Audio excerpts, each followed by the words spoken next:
Hey, listen to Commander Cookout Podcast, episode 413. I'm Brando. I'm here with Ryan. We're going to make it rain cats and dogs. Now, hit our theme song!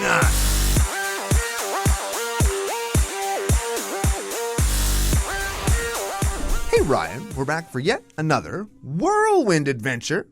How you doing? Good. What is going down? Whole bunch is going down. The temperature is one of them. Our spirits about the weather are crushed, thus are going down. We have some stories to tell, some people to thank, an interesting deck, and some cool responses already to it we're going to talk about. Before we get to any of that stuff, you have to thank our official business daddies, FusionGamingOnline.com. They are your source for all your gaming needs. And Pile of Bones Brewing Co. They are the official beer sponsor for this season of CCO Sidewalk Slam, which is killing it on the internet. They're also the second coolest thing to come out of Regina after our buddy Keel. Whoa. Yeah. Okay. Several things. Lots to unpack there. Yes. First one, FusionGamingOnline.com. Go there.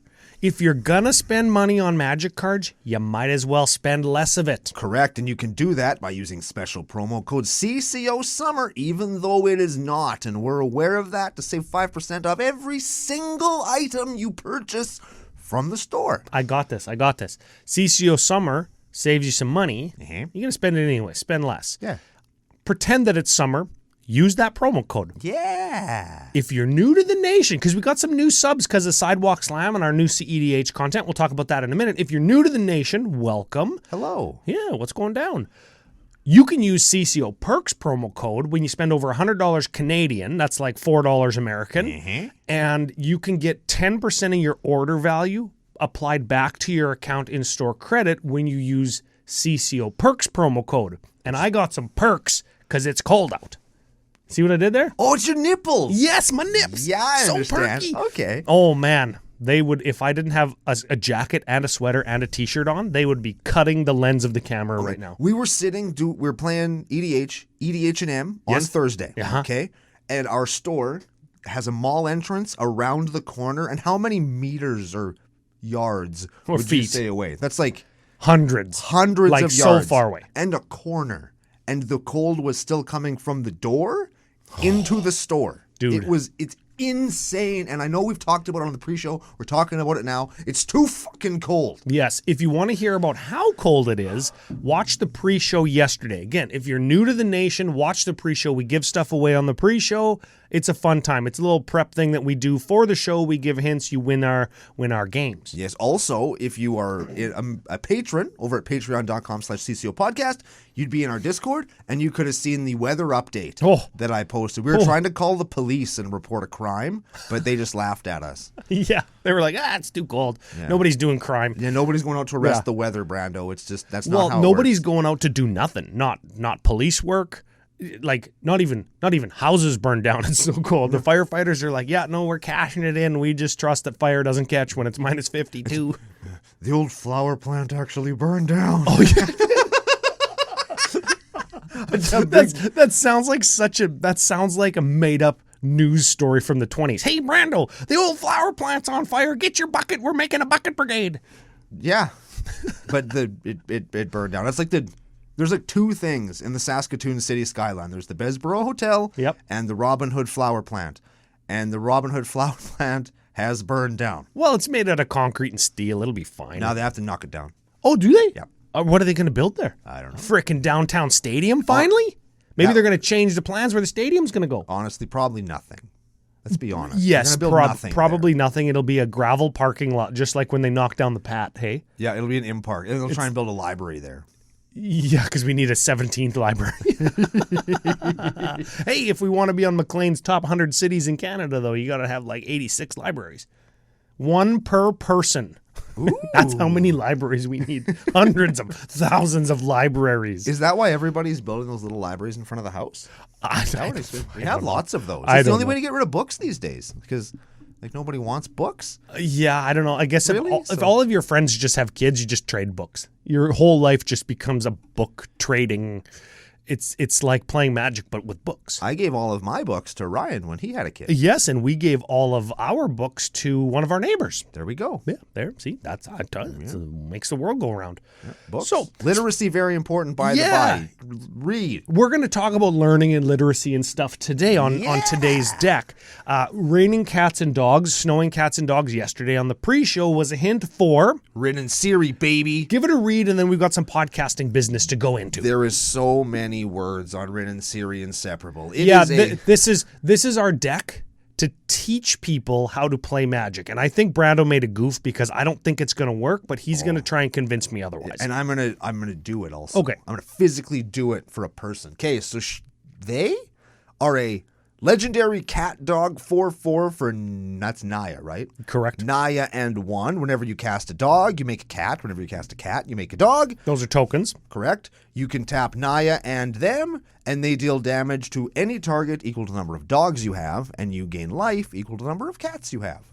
I feel like that should be reversed. I was saying that the other night, because cats are dicks and would do more damage, but dogs are like more protecty, so I feel like they would do the life gain thing. Yeah, I don't think cats can do more damage than dogs. That's true, but like I know what you mean though. If you had, let's say you had one dog, a cat is going to knock more plants off your table than a dog is. They're going to do more damage to your life because they're going to knock your plants down. Yeah. They're going to shit in your socks. No, they're not. They're going to scratch your furniture all up. Most likely. Right? Yeah. The dog's going to like chew the corner of a bookcase. One time, and then I'm going to frickin' boot it outside when it's minus 52 and say, think about what you've done. Yeah, they're going to learn, and they're going to be your best buddy for life. The cat just tolerates you because you feed it. Right?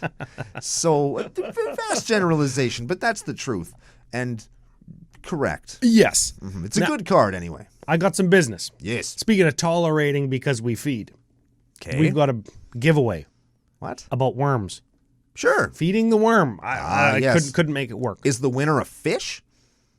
No. Because you give them worms and they eat them. Yes. Well, maybe. I'm not sure. And then we eat the fish. Last week's booster pack game winner. Oh, yeah. Guessed Beru Worm Speaker. That was the deck tech from last week. 25% better guess than the average guess. Yes. I'm going to read the YouTube handle. You get after us, commandercookout@gmail.com. Let us know if you want a CCO sticker pack, a CCO token pack, of which there's the new Brando Alter tokens. I'm holding them in my hands. You could see them if you're watching on YouTube, which you fucking should be. Joe works really hard, and we appreciate his services. Correct. Or a stinky old pack of regular Magic cards from the Onion bag. And who wants that? I don't know. Nobody wants Okay, that. I got to read the handle, though. Okay. At Randillium. That sounds like an element from the periodic table. But one of the ones that's in that, like, the bottom part of it, not yeah, like the main castle. They're made in a lab, and their half-life is like 14 seconds, and they break down and give you frickin' radiation poisoning. Is that what the ones on the bottom are? Well, that's what they do. Oh. Some of them are not like stable at standard temperature and pressure, so they're theoretically created in certain conditions, but then they just break down and Murray Curry gets cancer. Who's that? She's the lady that created Curium, or discovered it or synthesized it theoretically. Man, I'll bet you she wishes that she invented curry instead of Curium, because then she wouldn't have died from radiation poisoning and would instead have made a delicious food stuff. Yes, I think Curry was around before her. If you want a brief history on Murray Curry, you can watch Clone High. Remember that show? I love that show. Clone High. Sometimes I sing the theme song in my head while I'm walking Ursula. I'm like, way back in the 1980s, group of government employees dug up famous guys men and ladies. ladies. Yeah, that's such a good song. Yeah, man, that's a cool one. That's a cool one. So that's the first piece of podcast business. Okay. Second piece was go watch Clone High, because that was a good one. Yes, that is. That was a good show. Also, watch CCO Sidewalk Slam episode 1 up, episode 2 on the way up. Very much so. It is a good game. I like Yeah, that. hey, I watched it look a at couple you of go. times. I had fun. Oh man, episode 2 even better. Like the shit that goes down. I laughed so hard I fell out of my chair. Like when we were playing, some of the funniest stuff, because like Brando's getting pissed because Alex is like trying to beat him. And he's Alex. like, and he's trying to do the thing, and then Brando thinks he's getting picked on, but it's actually me getting picked on because I'm playing a deck that sucks, and just, oh man, it's so funny. So watch season 2, episode 2. It's coming out at the start of February. Sick. So we're about halfway there. It's with Tyler right now. I just sent Tyler a little thank you end of the year package with some new giveaway stuff that we got from our good friends at Ultimate Guard. We're going to be doing some giveaways on Sidewalk Slam coming up from Ultimate Guard. Oh, good. Yeah. Okay. Yeah.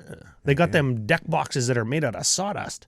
Oh, yeah, and they smell like pine needles. Yeah, so I got some of those. Those are kind of cool. Anyways, podcasting business. We've got a Patreon supporter who increased their pledge to thank and probably give a new nickname to, because I don't remember, or he doesn't have one because he's been around for a while. Okay. This is, big thank you and FU to Jeffrey Castle. And it's Geoffrey. I bet it was like a White Castle joke. Maybe. Which now would turn into a suitcase joke, because the last time we got White Castle, all the burgers came in a suitcase. Yes. Which was awesome. Yes, maybe I also want to make the meme joke where the guy wheels his nuts around in the wheelbarrow. You ever seen the meme? It'll be on the screen if you're watching on YouTube. And I feel like Jeffrey Castle is like a big baller now because he increased his pledge. He carries his nuts around in a suitcase. How does he zip it up, though? Well, you just don't zip it up all the way. And suitcases don't, I guess they do zip up. But the point is, I'm getting Ben Stiller on Something About Mary vibes. man, I hate Ben Stiller. I do too, but the question, how did he get it all the way to the top? That's what I'm thinking with Jeffrey all the way to the top castle. There we go. We did it. Is it a tower joke? Still funny. Still tracks. Could be. Is it a zipping his nuts up in a suitcase joke? Also funny. Still tracks. Yep. So big thanks to Jeffrey. Is he walking on his ball nuts? Does his he ball nuts like one of those bears that stands on a barrel or a ball at the Oh, circus? yeah. He does that with his own. Yeah. That's good stuff right there. I like that. Okay, next piece of podcasting business. Let's do it. If you like CEDH, you can check out John's Hot Brews and Lessons from CEDH. He just did an interview, and the CEDH crowd seems to like it. With a penguin. Yes, definitely a penguin. You should watch it As and they sound like. learn. It's not just about CEDH. I guess if you want to get better at playing Magic or Commander in general, Don't. you should don't get better, but if you did, you could watch John, because he just talks about Magic theory through the lens of CEDH, which I guess is where like actual card decisions, sequencing, tight play, metagaming, all of that kind of matters in CEDH, where when you're playing cats and dogs, Metagaming always matters. You think? I think it does. I play lots of meta stuff. I suppose, yeah. We sometimes when we do deck techs, we'll say, I think that's a meta choice. Hey, we see that often in casual, I guess. There's definitely meta things that you play because, not just because they're pet cards, but because they work good. There's a lot of lands decks where we play. Yep. So you want to play, anti-land stuff. Listen to Commander Cookout. We're going to talk about land destruction. They're not casual. They play Blood Moon. Play a basic and shut up. Yeah. That's what he said. Yeah. Yeah. Speaking of, I don't know. Next piece of business. We got a local event coming up, the Face-to-Face Games Tour Stop, Saskatoon. Always one of our favorite nights of Yeah. the time that it happens. Favorite Commander nights of the year for us because we get to go and play all day. Yeah, we get to play Magic all day long. Our buddy Keel usually comes up. He brings Pat Prokop along with him, right? Peter Prokop. Pat Prokop, Peter Prokop. I change your name however I want to. Then we go out and we drink beer after. Out of boots, because we usually go to Birmingham's. Yeah, and face-to-face employees come after they kind of clean up shop, and we cheer. Shoot the shit. Chum with them, yeah. It's fun. And it's a ton of fun. So if you're a local, that's January 27. Yeah. Come there. Commander packages are on sale. I haven't reached out to face-to-face, but if we get a little promo code to save you a couple bucks, that's usually how they set us up to help the people out in Saskatoon, save a few bucks, and usually get some free sleeves or deck boxes and stuff, again, from our friends at Ultimate Guard. Yeah. And then you get some free stuff, play Magic all day, and come out and drink beer with us after. That's literally our whole shtick. Yes, that's the whole deal. That's our whole brand right there. It's everything. And here's the thing. It sounds simple because it works and it's fun. Yeah, and if it freaking works, you don't change it, right? Yeah. If it ain't broke, don't fix That's it. a good formula right there. Play Magic all day, then drink beer. Yeah, it's great. Oh. Man, speaking of breaking stuff, my buddy John, pro wrestler still, broke his leg right in half. Oh, Yeah, the big leg between your knee and your ankle. That's big, that- it's your fibia, your tibia. your tibia. Yeah, broke it right in half. Did he break his fibula as well? Which that's the small That's the one, right? smaller one on the outside of your leg. I couldn't see it on the X-ray because I was He too broke busy. it right off. Because I was too busy looking at the other bone that was like in half and like off center. Gross. From it. So, oh man, it's Gross. bad. It was bad. Gross. So if John is listening, which he might be, you never know. I hope you feel better very soon and don't have to get too many plates in your leg. Oh yeah, plates in the leg, eh? Yeah. Yeah. I wonder if he's gonna get like the fancy dinner plates that like have the swirly brown on the edges. It sounds like something he would do. Yes. Final piece of podcasting business. Okay. CommanderCookout.com store. We got dice and mini onion dice bags on sale right now. I reorganized the office at my house, and I changed where stuff was to like give me some more floor room and to not have frickin' boxes and t-shirts and sweaters everywhere. Right. And the box that I put the dice in, I've got just a little bit too many to fit in the box. So I'm like, hey, these gotta go. Get them out. And Blow them out. CCO Nation has been generous with their purchasing of sale dice, but if you want more, they're still on sale and they still need to go. They still need homes. There'll be a link either up here or, of course, down in the show notes, wherever you listen to the show, whether it be podcast or YouTube or wherever you get the show, you can find a link to the website, CommanderCookout.com, or the store, and you can help us out with some merch, some tokens, some dice, some gaming supplies. We got I've got a playmat right here. Yeah. It's the sidewalk, but small. Yeah, it's the small sidewalk, the small walk, the side small. Yes. Sure. Correct. So we before we kick it over to cards, Rin and Seri, Rin and Seri. Inseparable. Inseparable. This is a dog-cat deck, cat-dog deck. Yeah, mostly cats, because cats, let's just face it, the cat cards are better than the dog They've been, cards. cats have been around a little bit longer. Remember we talked about it when we did the Arabo thing way back, where cats were secretly a deck that gets support in almost every set? Yeah, but that's not what this deck is about. True, but that's why there's so many good cats, because dogs do not have that. Yeah, not yet. They're getting there. They're getting there.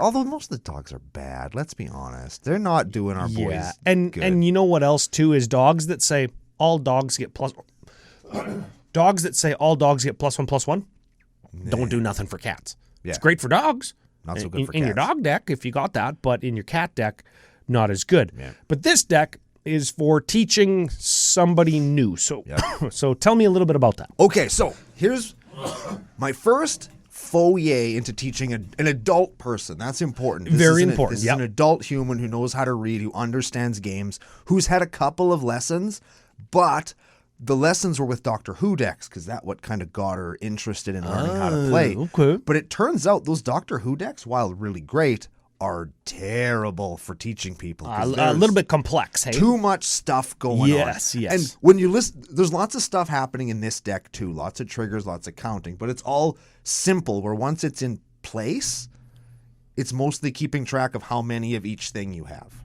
See, and this is where things start to come off the rails for me, Which is- having taught people how to play Magic before. Which is something you have to learn to do, and then each card teaches you about a different thing. Even if you don't learn how to like functionally play the deck, each card teaches you how a certain thing works.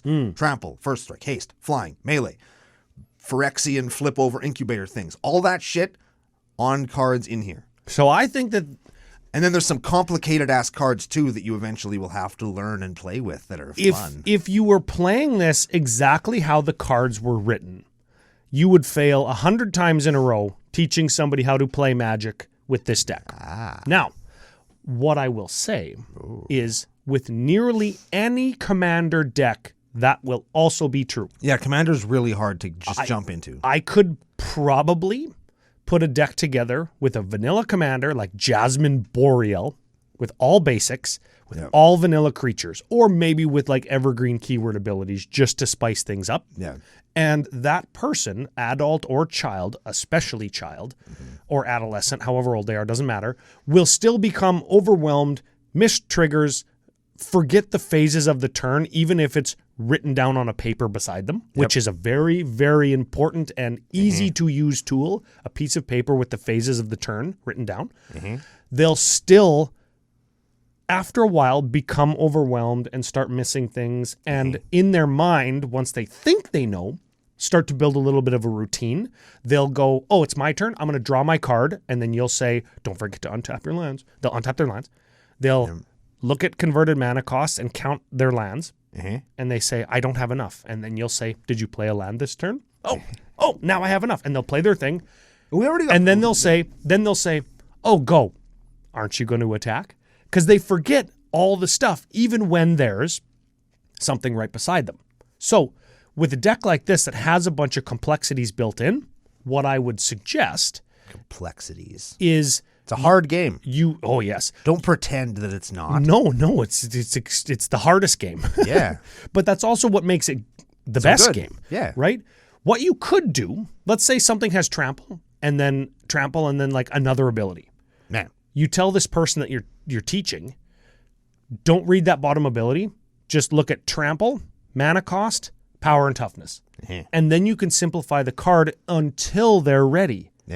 Once they're ready, you can start to introduce the next ability or start to introduce, hey, what's a triggered ability? When, whenever, and at, right? Oh, okay, this is when that would happen. And you can introduce complexities already on the card after you've become familiar and skilled in the dialed back version. That is what I think is very effective in teaching an adult who has some experience in games. But here is the key as to why I did not do that. Okay. I don't want to play that deck. And I built this deck also so that I can play it. Oh. I had to play it a bunch so that I could learn how it all worked, so that I could more easily do it. And this deck could beat the fucking shit out of people. Oh. Just beat the shit right out of them. And it's awesome. For those watching on YouTube, I just stripped and humped the camera. He's wearing 2 jackets. He took the outside jacket off. Yeah. Is what happened. So the deck is better than I thought it would be, but also still kind of like... Well, when it's missing certain things, such as instants and sorceries. Ah, yes. And again, other card types and card types that have... You know what's funny is timing restrictions seem like that would make the game harder. Like, no, you can't cast that sorcery during my turn, only your turn. It's actually the opposite. It's instants that get played wrong because people assume that because they're not a creature, they're like a sorcery and can only be cast during your turn, and they miss that little part of the game. Yep. So if they're going to miss it anyways, and you're going to confuse them by saying, no, it's better if you do that on my turn, or save it for when you surprise me, just take it out. Reduce that complexity, right? That's what I did. That's what you did. So let's flip over to cards, and we've got some advices that we've received after we asked for it last week. We got a couple emails, we got some Twitter advice, we got some Discord advice from the patrons, and we're going to share some of that with everybody as we go. Yeah, let's do it. Where would you like to start with cards, Ryan? Well, we don't got the insties and the sorceries and stuff. Nope. I guess there's one. We do have a ramp section, so let's peep that for first, I guess. Sol Ring. Sure. Smothering Tithe. Okay. Yeah, buddy. Rampant Growth. There's an instant or sorcery. Rampy G. Yeah, but that's an easy one. People kind of just know that on early in the game you want to cast that. Oreskos Explorer. That's a cat. That is a cat. Enters the battlefield, search your library for X planes, where X is the number of players who control more lands than you, put them into your hand. Yeah. Okay. So as long as you don't go first, that's probably going to find you 2 or 3 land. Pretty good. Yep. Loyal Warhound. Enters the battlefield, an opponent has more lands than you, you search for planes, put it onto the battlefield. Oh, this is the dog version of Knight of the White Orchid. Yes. Yep. And it has Vig. Sure. So we learn Vig. Growing Rights of Itlamok. ETBs, look at top 4 creature into hand. 4 creatures, end of turn, flips into Guy's Cradle. Of importance, it's the funny little dancing mushroom art, which I really like. Sure. Gilded Goose. Taps for a mana when you sack a food, right? Correct. Yep. Felwar Stone. Taps for mana of any color opponent. Fabro Elder. Ooh, tap, not a dog or cat. I just really wanted to play this. I have one and I want to play it. It taps for a color of mana. equal to the number of colored permanents you have, right? So if you have Rin and Seri out, this will tap for red, green, white. Correct. If you have like a Felidar Cub and a Birds of Paradise, it will tap for green, white. If you have just it taps for green and white. Oh, yeah, because it's a green and white permanent. Okay. That's right. And it's got Vig, and it gets bigger for each color of permanent you have. Yes. Exploration. Play extra land per turn. Commander Sphere. Taps for color sack, draw a card. Carpet of Flowers. Strictly played because I have one and I wanted it in there. Okay, yeah, because this is actually a complex card. Oh, yeah. But This card is hard. at the beginning of each of your main phases, if you haven't added mana with this ability this turn, you add X mana of any color, right? Yep. Equal to the number of islands your opponents control. And opponent controls. Yep. Okay, so either main phase 1 or post-combat main phase 2, Yep. you can add some mana equal to an opponent's islands. Yep. Ooh, okay. So here's the super complex play that I actually got. Okay. EDH and M. Forest. Carpet of Flowers. Go through combat because it's can turn 1. Yep. Opponent has an island. Add a green. Exploration. Land. Tap. Sol Ring. Ooh. That was a turn, That's baby. a good turn, and that's when it's correct to assess the board Yep. and say Carpet of Flowers in this exact instance is going to be better than turn 1 Soul Ring. Yeah. Because it turned into turn 1 Sol Ring. Joke's on you, it was turn 1 Soul Ring. And then you untap with like probably 1 again from Carpet of Flowers, maybe 2. Yep. 2 from Soul Ring, 2 land. That's 6 mana turn 2. Yep. Whoo! That was pretty good. I played Rin and Seri and a cat to make a dog. Yep. That was very good. Yeah. Birds of Paradise. Taps for mana. And Arcane Signet. Taps for mana. That's the ramp section. Okay, so we got 14 ramp cards, maybe 13 because Oreskos Explorer isn't really a ramp card. It's a mana go-getter, Yeah. which is fine. It's going to be a fixture too because like if you're playing tri-lands or dual lands with mana types. Which I am. Yeah, There you there's search for shocks and triomes. They are in here. Okay. But that's something that I worry about later on in the world. Do you want to Sure. talk about tooting and drawing? Let's do the draw section because, yeah, this is an important part of, I guess once you've learned how to play, like the mechanics and the minutia and the phases and steps, and you can navigate, it's like learning to drive a boat or learning to kayak, right? Okay. You get out on the nice calm lake or slow-moving river. You learn how to like turn the boat, stop, turn about, go upstream, and it's calm and it's controlled. You learn what to do when you flip over in emergency situations, the safety protocol, Right. docking, getting in, getting out, all the boat stuff, right? Right. Once you know all that, tutoring, drawing, combo, combat tricks, instants, and sorceries, that's whitewater stuff. Yeah. That's rapids now, right? Yep. And this is kind of that in-between where I'm going to navigate some rough water or kayak in the ocean on the surf. I'm going to kayak, when there's other boats around, tutors and draw. Yep. I mean, it's tracking? Tracking. Example? Yep. Okay. And we're going to talk about a card that I had a really hard time with, so I feel I could probably explain it to this human that I'm trying to teach. Okay. Because it's a hard card. Nobody knows how this card works, and everybody has different versions of it, which are all worded differently. Yes. Out of the modern one, which is probably better. It's a Sylvan Library. Oh, baby. At the beginning of your draw step, so that's a triggered ability at your draw step, you may draw 2 additional cards. Right. You may draw 2 additional cards. If you do, choose 2 cards from your hand drawn this turn. Important line. So those are any of the 3 you've drawn so far. For each of those cards, pay 4 life or put the card on top of your library. Right. What the hell? That's a draw 3, take 8, right? Yes. It teaches you that card draw is very good. Or a draw 2, take 4. And life is a resource. That's a good one, yeah. Right? Is 4 life worth that card?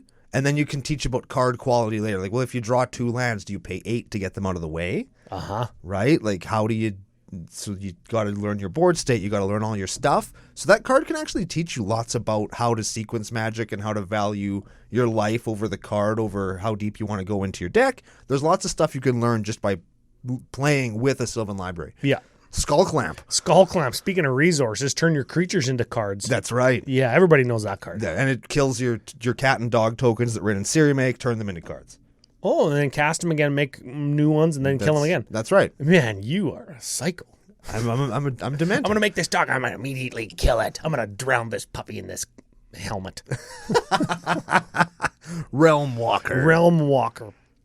It's a changeling, so it's all creature types, both cat and dog. It's a cat dog. So is it going to trigger Seri twice? Yes. Yeah, that's cool. It's a cat and a dog. Yeah, your cat dog will make your cat dog make you a cat and a dog. Yes. When you cast it, you choose a creature type. You may look at the top card of your library at any time. You can cast the chosen creature type from the top of your library. Yep. You pick cat. Yeah, that's like drawing the top card of your library over and over again if you've got a bunch of cats in a row. Yes. Yeah. Or you put a cat back with Sylvan Library so you don't pay 4 life and you just cast it anyways. There's another thing you can learn from a Sylvan Library. Yeah. Kutzil Malamet Exemplar. The lesson here, can you say that name? Yeah. Okay. Your opponents can't cast spells during your turn. So that City in a Bottle's them? City of Solitude. City of Solitude. Yeah. City of Solitude's them. And whenever one or more creatures you control, each with power greater than their base power, deal damage to a player, you draw a card. Yes. That's pretty complex. Yes, it is. But if essentially what you tell the new player is if it's got +1/+1 counters or if it's pumped or buffed in any way, then you draw a card when it hits you. Yes. When it hits me. Yes. Yeah. Keeper of Fables. Non-human enter or deals combat damage, draw a card. It's a cat. Cats and dogs, not human. That's Correct. just science. Guardian Project. Non-token creature enters battlefield, draw a card. Yeah, that's what it says. Eladamri's Call. Instant speed. Yes. Oh. Tutor, search for a creature, put it into hand. Defense of the Heart. Now, when we get to the creature section, there are 2 creatures you always find. Okay. Is the way I'm going to explain this to the person. Sure. Okay. At the beginning of your upkeep, if an opponent has 3 or more creatures, you sacrifice Defense of the Heart, search for 2 creatures, put them onto the battlefield. There are no instant win combos in this deck. Okay. Just keeping in mind.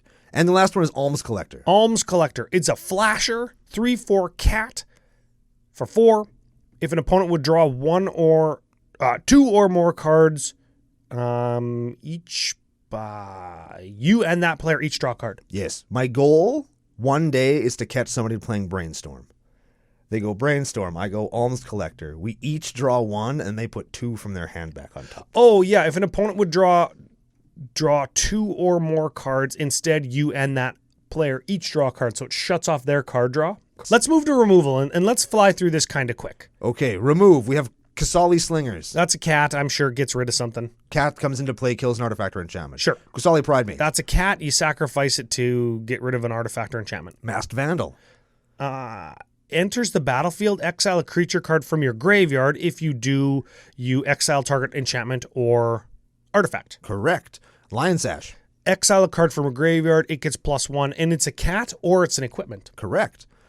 Kutzil's Flanker. Ooh. This has flash, 3/1 cat. When it enters the battlefield, choose 1. Put a +1 counter on it for each creature that left the battlefield under your control this turn. Or you gain 2 life and scry 2, or exile target player's graveyard. That's a fine card. That's a good card. That's a good card, yeah. Feline Sovereign. Feline Sovereign. Other cats you control get +1 and have protection from dogs. Why not? Sure, if you steal my stuff, then... Yeah, sure. Yeah, okay. Whenever 1 or more cats you control deal combat damage to a player, destroy up to 1 target artifact or enchantment that player controls. That is literally the cat knocking the glass of water off the table. Correct. Felidar Cub. You sack it, destroy target enchantment. And this one I put in because I own one, Agatha's Soul Cauldron. Agatha's Soul Cauldron lets you spend mana as though it were mana of any color to activate abilities. Yes. Also, creatures you control with +1 counters on them have activated abilities of all exiled cards with Agatha's Soul Cauldron. And also, tap, exile a card from a graveyard. When a creature is exiled this way, put a +1 counter on target creature you control. That's what it's there for. Okay. Bottom line of text is what it's there for. It pumps your guys when you remove their graveyard. Which makes it work good with that cat that draws cards if the thing is bigger, and also with another card we're going to talk about later on. Sure. Let's do the Protect Section. Sure. Selfless Savior. It's a dog. Sacrifice Selfless Savior. Another target creature gains Indestructi until end of turn. Pack leader. Other dogs get +1 this time. Okay, Sure. so we've got some dog and cat synergies so far. It's starting to look like a dog and cat deck at this point, I think, right? Yes, Okay. I think so. Okay. When pack leader attacks, prevent all combat damage that would be dealt this turn to dogs you control. There you go. There you go. Miri Weatherlight Duelist. This is Dueling Grounds, the card, right? Yes. You can only, when Miri Weatherlight Duelist attacks, each opponent can't block with more than one creature, and if she's blocking, if she's tapped. yep, opponents can't attack with more than one creature. Us.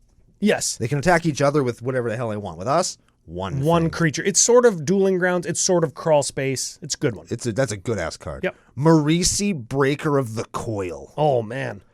Your opponents can't cast spells during combat. Sure. So it shuts off instant speed combat tricks and removal. Whenever a creature you control deals combat damage to a player, goad each creature that player controls. That's pretty good. We're gonna learn Goad. That's pretty good. And that's a cat warrior for Naya and 1. Kind of takes up the same spot as Rin and Seri, but that's okay because it essentially makes it so we can't attack if we hit them. Yes. Sorry, we can't be attacked if we hit them. Correct. Yeah. Kit Kanto Mayhem Diva. What? That's the funniest name ever. Isn't it? 3/3 for Naya and 1. Kit Kanto enters the battlefield, get a 1/1 white citizen creature. Which, for the record, I think is the most hilarious creature token ever. And I don't know why. Just a citizen. I just think it's so funny that it's a citizen. Just a guy going out to work. Yeah, right? Right. Or just some dude. He's got his lunch pail. He's walking Yeah, to work, right? he could be an iron worker working up on a building. He could be somebody flipping burgers at McDonald's. He could be somebody going to work with a briefcase to the bank. Yeah, just a fucking citizen. Yeah. At the beginning of combat on each player's turn, you may tap 2 untapped creatures you control. When you do, target creature that player controls gets +2/+2 and gains trample until end of turn. Goad that creature. There we go. It can't attack us, but it still has to attack. We don't want that big thing to get us. So we're going to use these 2 shitty cat or dog tokens to make sure that that thing doesn't get us. Yeah, I almost wished it didn't have trample because a lot of the times when something has trample and it gets +2/+2, let's say it's a 6/6, it gets +2, goes to 8 with trample. Somebody will just take 8 instead of like chump blocking with a utility guy. Yeah. And then the utility guy stays there because somebody's going to be willing to eat 8 damage if the utility guy's that good. Yeah. But if it didn't have trample, they might block and save the 8 damage. You can also use it to make the utility guy attack. Oh, also good. Yes. Because that's a good way to go. Yep. All right, we're done with the Protect. We're done with the Ramp. We're done with the Toot and the Draw. Should we go to, where do we go next? This all we have left is, you want to do better or do you want to talk about the creatures in the deck? Let's do better first. These are the things that are going to make our creature deck that has creatures better. Yes. Specifically creatures of a type that we care about. Yes. In this case, cats and dogs. It makes everything we do just be better. Yep. First card is a card that every time I play this card, I feel awesome about it. Yep. And it's Tribute to the World Tree. Yeah, green. Whenever a creature enters the battlefield under your control, draw a card if its power is 3 or greater. Otherwise, put 2+1s on that card. Oh. So if it's little, it gets bigger. Yep. Whenever a creature enters the battlefield, so this counts for your tokens that Rin and Seri makes. It sure does. So they become 3/3s. That's right. Ooh. So I play a 3/3, I draw a card, I make 2 1/1s that turn into 2 3/3s. That's 9 power for probably 3 mana. They're for like 1 or 2 or 3. Yeah, well, that's good. That's good. Shared Animosity. Whenever a creature attacks, it gets +1/+0 until end of turn for each other attacking creature that shares a type with it. Mm-hmm. So creature types all matching is going to matter. You're learning creature type synergies there. We have Parallel Lives and Doubling Season. Of course, because what new player-friendly deck would be complete without spending $200 on 2 fucking cards? I own them. It's not that much, but it doubles your tokens or it doubles your +1s. What's better than 1 cat and 1 dog?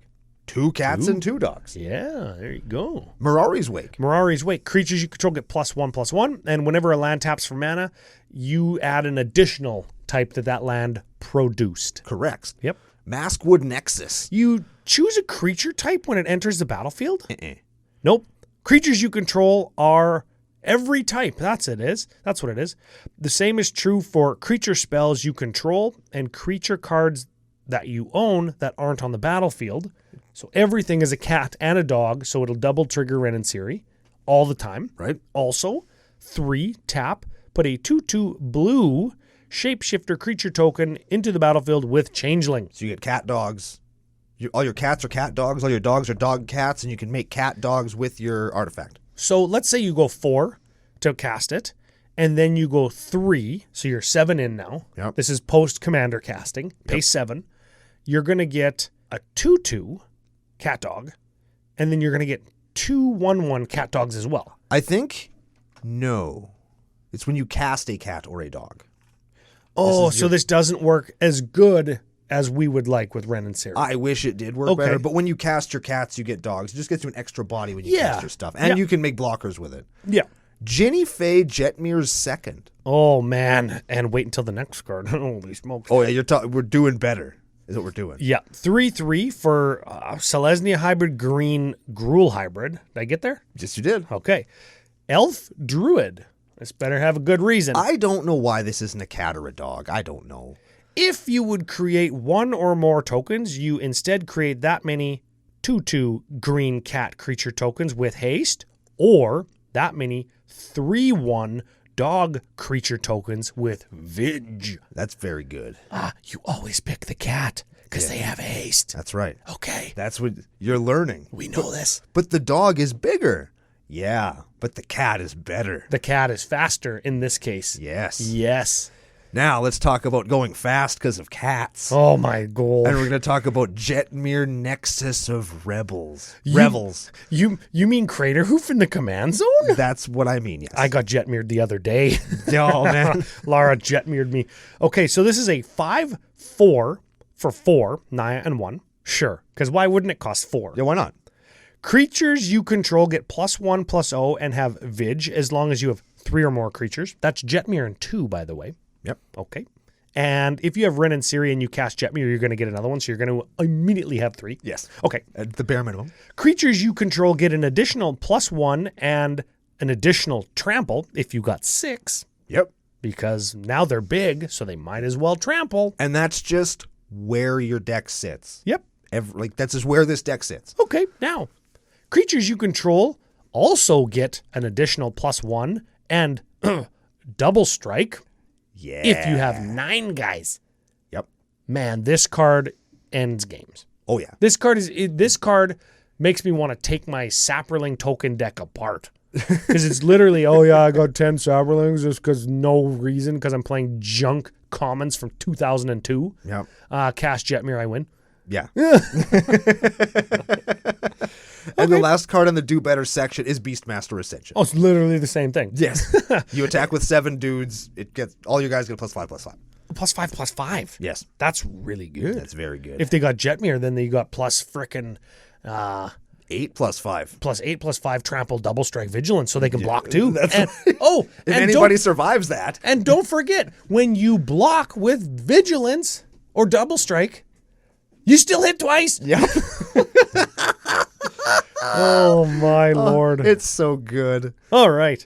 Okay, the last section of the deck is the attack section. This is the cats and the dogs that are just the cats and the dogs that show up in cat and dog decks that you use to beat wholesale ass. Who'da thunk? Right? First one, Universal Automation.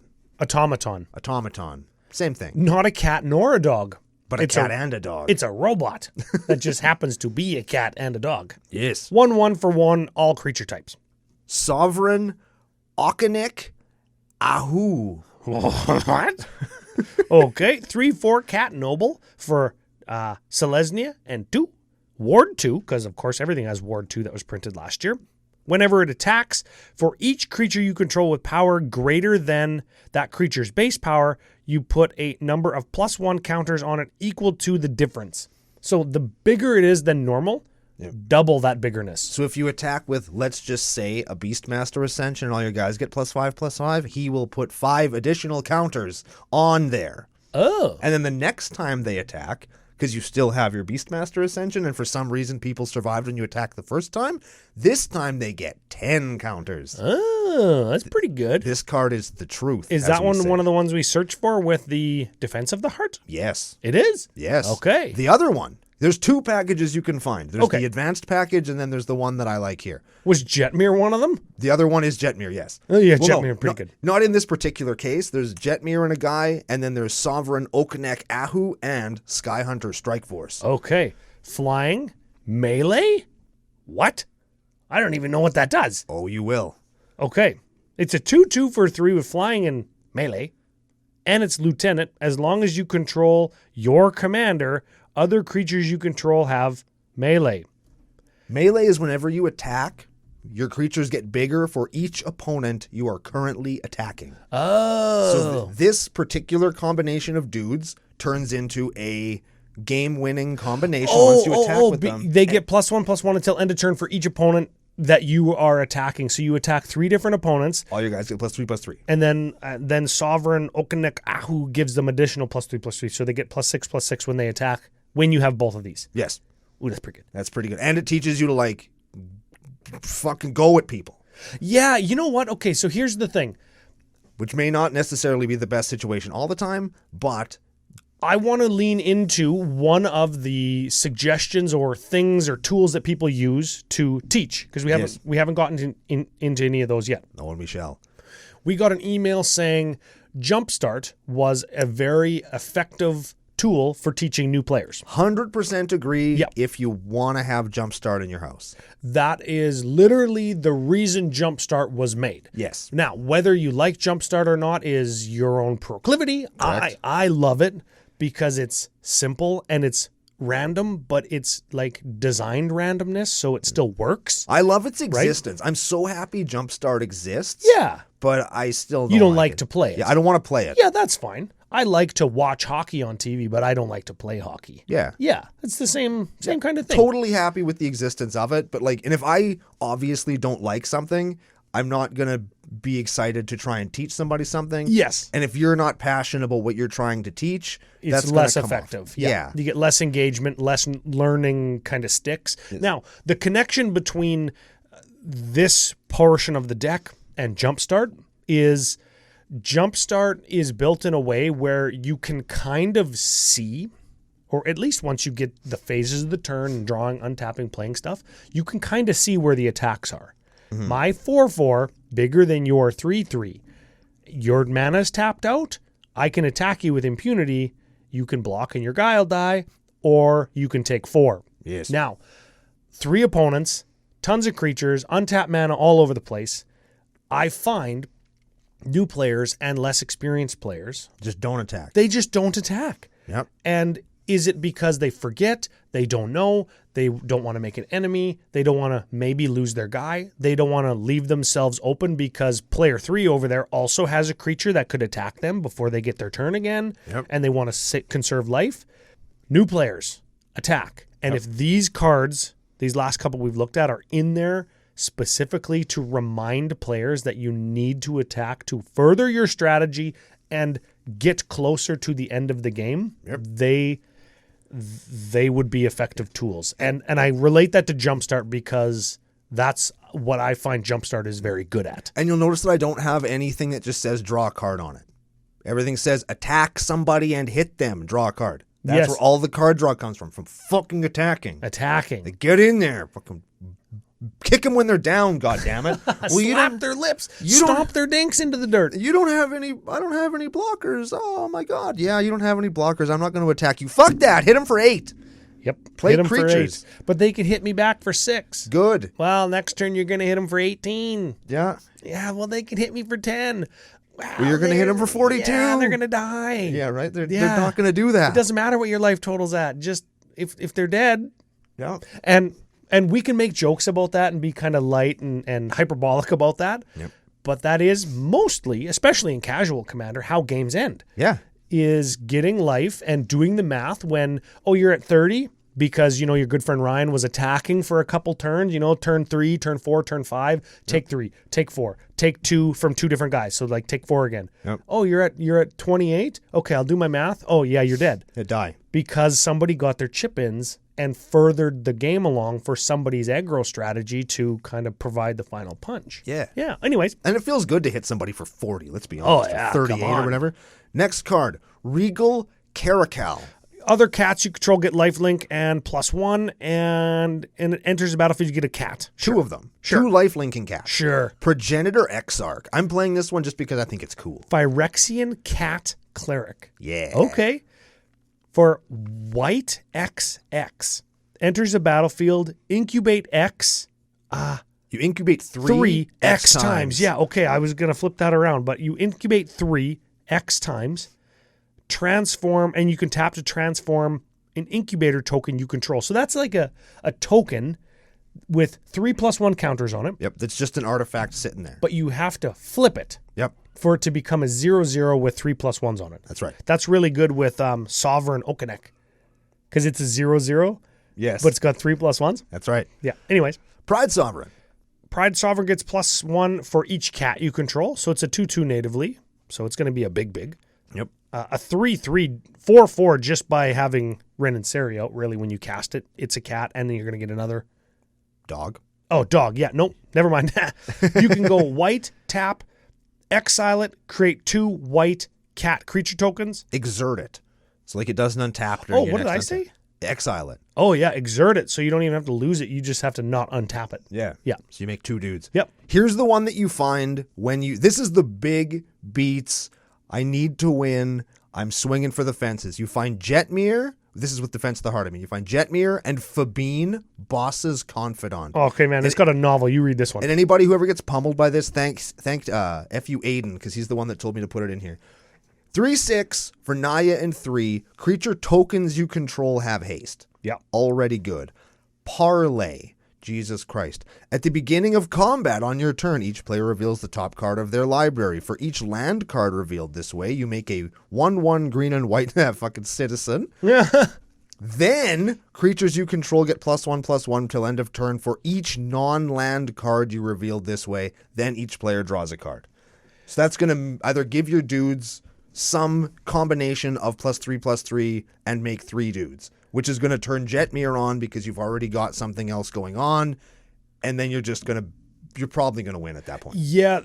Aiden played Fabine on Sidewalk Slam Season 1, and he won that game. He became a Slampion, I think, Episode 2 with this deck. Yep. And he just, he crushed us. Yep.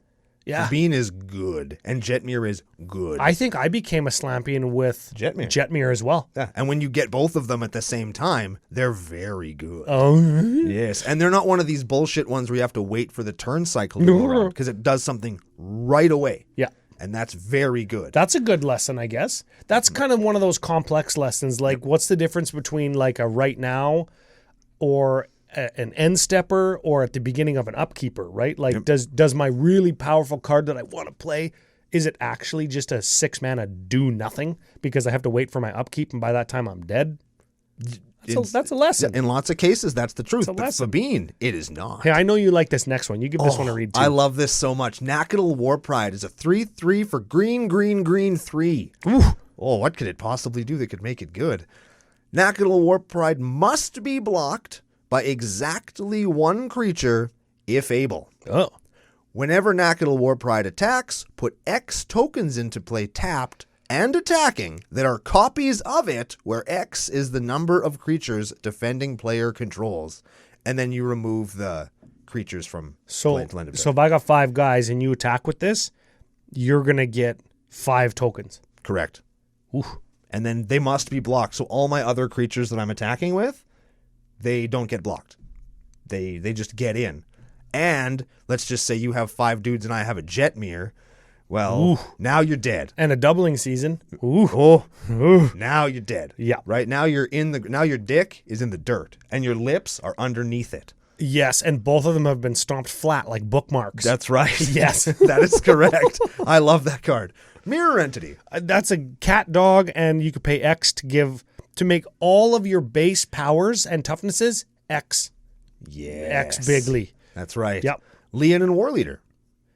Whenever it attacks, there it is again. Whenever it attacks, create 2 1/1 white cat creatures with lifelink, tapped and also attacking. Boom. King of the Pride. Other cats get +2/+1. That is literally Savannah Lions giving Savannah Lions Savannah Lion. Yes, I hear you like the Savannah Lion. Kahira the Orphan Guard. Sorry, I couldn't read the words through the crazy art. Yeah. So this has got companion, but that doesn't matter. Yeah, ignore the companion completely. Vigilance, 3/2 for 3.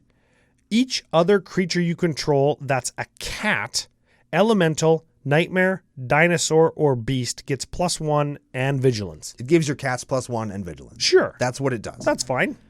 Giselle Goldmane. I like this guy. This is good. Johnny's dead brother. Yes. Yeah, 4/4 for 4. First strike, cat warrior. You go white, 3, and no tap there. That's right. White, 3 attack. Or white, 3. Attacking creatures you control get +X until end of turn, where X is the number of attacking creatures. We're attacking again. So in a token deck, this is going to give for 5 mana, maybe +5/+5. There you go. Maybe +6. Yep. Maybe you got 10 mana, +12/+12. Yeah. That's pretty good. Or if you don't have 15 mana, you can attack one time, and then when Anik Ogle, whose Pumpy trigger goes on the stack, Yes. you can respond to it.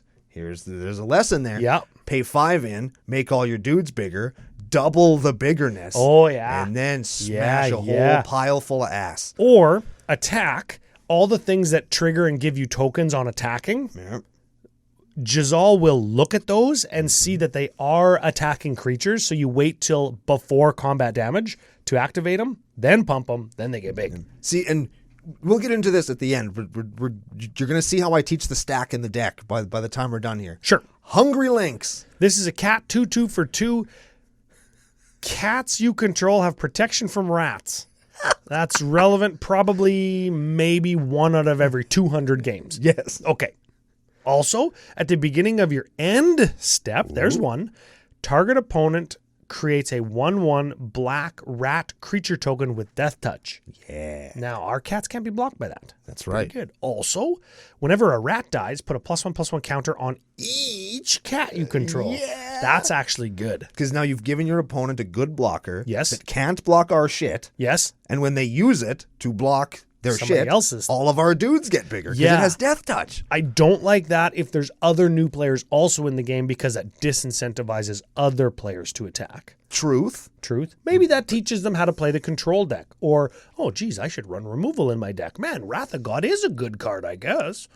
Yeah, though I guess you could still discern lessons from that card. Yes. And it's also good. We have Buttline Pretender. Yeah, that's any creature type, right? It's shapeshifter, changeling, and whenever another creature of the chosen type, cat or dog, enters the battlefield under your control, put a +1 counter on it. You pick cat and it just becomes a big cat dog. Yeah.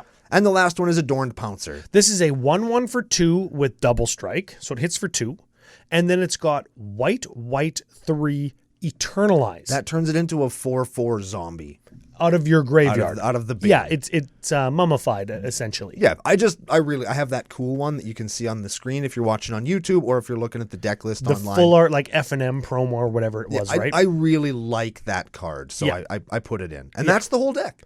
That's the deck. Okay, so the stack, you said you're going to talk about that a little bit. Maybe a couple things that you've got stored up in your thinker about ways that people have shared to teach. So here's, and I'll run this by you and everybody out there. Let me know down in the comments below if you think this is going to work. So here's how in my head I teach the stack, because we have lots of attacking triggers. Yeah. That's what I use, because you use them you play probably early on, you're playing one thing at a time. Yes. Lots of them don't have haste, so it's one thing at a time. The deck is linear in how you deploy it. Yeah. When you attack with your Leon and War Leader, onto the stack goes an ability that makes you 2 cats. Yes. When you attack with next turn, like your next turn you're going to attack with your Leon and War Leader and the Sky Hunter Strike Force. That's the guy that gives everybody melee. That's right. Yes.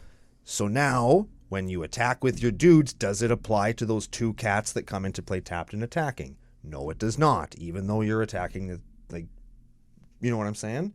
Like, it's a complex, maybe that's a bad example, because that's a complex example. I'll find a different one. Leon and War Leader, and where's the other one? Giselle Goldmane was a good one. Now you've got cats coming in, you wait for the trigger to resolve. Cats come in, Giselle Goldmane, make them bigger. Then your Amanek, Okek pump thing. Yes. Then it resolves. Yeah. All your dudes get some counters because they're all bigger. I use the one at a time nature of the things coming into play without haste and attacking. Yep. And your attack step gets more complicated as you go. Yep. But you learn about layering. You learn about stack resolution. Well, not layering. That means something very specific. Sequencing. Sequencing. That's the word I'm That's looking the for. word, yeah. So you learn about sequencing and resolving a stack because you're making the stack. You know, and I mean, yes, your opponents can interact with it, but for the purposes of learning how it works. When you make it yourself, you're familiar with your own cards. Exactly. And you can go from your Leonin War Leader to Giselle and to whatever else has a when you attack trigger. Yes. And say, okay, this triggers when I attack. They could say, well, what order do they go in? What happens first? We say, well, you control all of those things that are triggering. You decide. Right. After you've done that, after you've got these additional attacking creatures, read Giselle again, and it says, attacking creatures get X for each attacking creature. Oh, I've got 5 mana. I'm going to pay 5. Okay, count your attackers. Okay, 1, 2, 3, 4, 5, 6. Oh, they all get +6/+6. When you're familiar with your own stuff, you're building it yourself, and you've practiced a little bit. We've talked about that before. Yep, that's always important, and that's something that'll go in. And you're familiar with how your own things work. Correct. Familiar with the game or your own game. You're going to be, I guess, what's the word? You're going to have more mental engagement. You're going to be a little bit more entrenched in what you're doing. Yes. A lot of the times, and especially for enfranchised players where you kind of know the shtick, like what's going on, right? Yep. If you're playing this deck, I'm just going to shut off and I'm going to let you tell me how much damage from which attackers. You just do it because you know it. I'm going to shut off and trust you. And then I say, how much? You say 40. I say, what's your biggest guy? Yep. This one. Does it trample? No. Okay, I'll block it with a 1/1. Right? And I'm going to eat the damage. And we shortcut all of that. But when you are building it yourself, I think that's important. Yep. And I think that leads to like for me at least, one of the big dopamine hits that I get is when somebody shuts it off and waits for me to finish counting. How much am I taking? 31. What? Like that feels really good, right? Yeah. And then, and then you see him scram like, oh, I did good. I did a good thing. Yes. I did it right, obviously, because they're scared. Yep. Right? They're shitting like a dog, or shaking like a dog shitting peach seeds. I don't understand that, but I hear it all the time. Well, you know what a peach seed looks like? No. I've never seen a peach seed before. Do you? I have an avocado pit that I'm trying to sprout out in the newsroom. Oh, okay. Imagine an avocado seed. With a knife. And well, that size. Oh. But it's wrinkly like a nutsack. Oh. But the wrinkles are sharp. Oh. That's a peach seed. Oh, I don't like that. No. Oh, yeah, I don't want to poop those. No, ain't nobody want to poop those. No, See the pre-show where we're talking about pine cones. Yeah, I don't want That was that. the pre-show, right?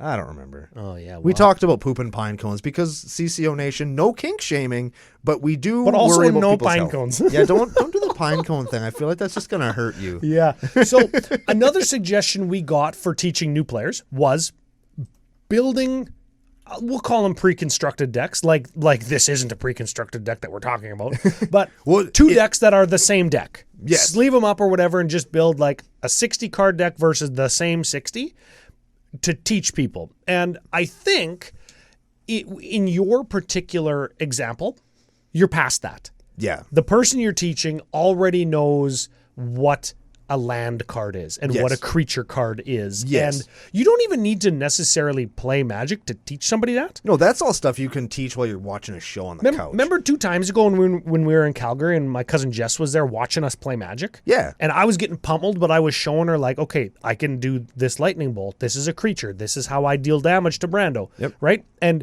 I think that she probably got the gist of it just seeing cards. Yeah. Now, Commander's a bad example. Probably Limited would be a better example, or Jumpstart would be a better example on how to kind of expose somebody, like dip their baby toe in. Yep. But you could learn everything from Commander and then get a deck like this and probably be okay. You could probably learn your stuff. And like they know basically the principles of what things do. They just have to put it together to make it do that. And so what I've attempted to do here is put something together that has enough depth to keep you interested. That is definitely a thing that I think gets overlooked. I'm going to build my wife a cat deck, or I'm going to build my girlfriend this 60 card limited deck that's only cards that have mermaids on them. Yeah. It's pretty to look at, but she's going to get disinterested because she's getting rocked all the time. And whatever mermaid siren from frickin' Innistrad Limited is not going to be a fun and interesting card. Yeah, I think this, like, again, having played this deck a few times now, it's good. And it can do the thing. Yes, it's a little bit linear in how it does the thing, and everybody can see it coming. But what it does well. And if it gets the chance to do it, you can take down games with this deck. Here's my final thought before you do the closing podcasting business. Okay. Would I take this deck and give it to my wife if she's learning to play? Okay. My answer, no. Okay. Would you give it to her if you were going to sit next to her and teach her while she played? Still no. Still no? Okay. Still no. Not this 100. Okay. A cat dog deck with some of your stack building attacking matters cards, 100%. Yeah. 100%. I think that's a healthy and good learning environment to teach players how to deploy their strategy. Yeah. Linear, attack matters, get bonuses and incentives for attacking. That's good. Cards like Sylvan Library. Yeah. Yeah, they're hard. Yeah.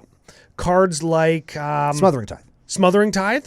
Hard. Or Carpet of Flowers. Also hard. Yeah. Hard cards. Hard cards. Switch those in for other traditional, easier to navigate or use ramp cards. Maybe a Cultivate. Yep. That's a pretty good card. Sure. Pretty good card. It's a fun card. Savannah Lions. That's a fine card. A little bit boring, but fits the theme. Don't have no boring cards in here. They're all good. Exchange boring in this conversation simple. for not overwhelming. Yes. Because what's going to happen? Oh, I got to do my Sylvan Library, and I'm at 10 life, and I need this card to win, but I can't win. I got to do all this math. Overwhelming. Yes. And then you just lose, right? Because you're overwhelmed. Yep. So I think it's a great tool, and Commander can be a good tool if an advanced, good teacher player is teaching a adult who is familiar with games. How games work. And of course, they're still hand-holding, but you can do it. And this deck, I think, could do it.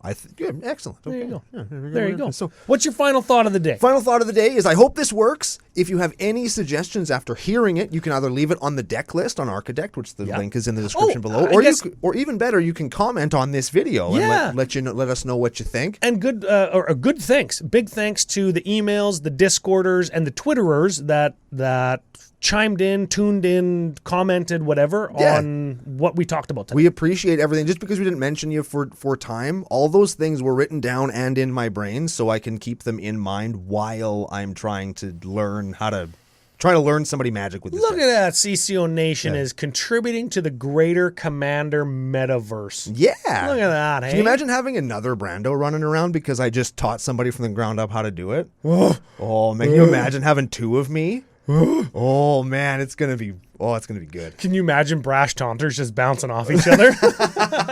And then little baby Brash Taunter in a diaper? Can you imagine hearing like you're sitting at a table with me, right? Me, you, two randoms. We're sitting. We're playing game, right? And all of a sudden from across the room you hear Brash Taunter. Can you imagine that? Can you imagine being at Magic Con Chicago at the other side of the Commander area? Brash Taunter! Brando comes running. There's a freaking Brash Taunter bat signal. Hey. Oh, that'd be so good. Brash Taunter not in the deck, alas. Yeah. Could have been. You can beat him up with Rin and Seri and do some damage against him. There you go. It's very good. If you want to pick up any of the cards that we talked about today, head on over to FusionGamingOnline.com. Use special promo code CCO Summer. Save yourself 5% off all of this good stuff. If you're looking to pick up a Rin and Seri Precon deck, I'm going to plug the Evil Overlords.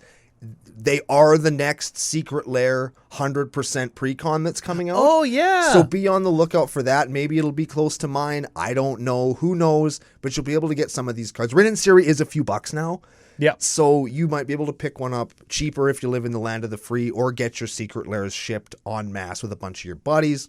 If you want to drink some delicious beer, check out Pile of Bones Brewing Co. They're the second coolest thing Outer Regina, and the official beer sponsor for CCO Sidewalk Slam Season 2, Return of the Slam. Yep. And Hyper Slam even. Hyper Slam even. If you want to support the show, check out patreon.com/CCO Podcast. We really do appreciate it. And even if you don't like, share, subscribe, talk about the show with your friends. We wouldn't be here without you. We appreciate all of you. And we're going to be back next week with another super exciting episode of Commander Cookout Podcast. Hit our theme song!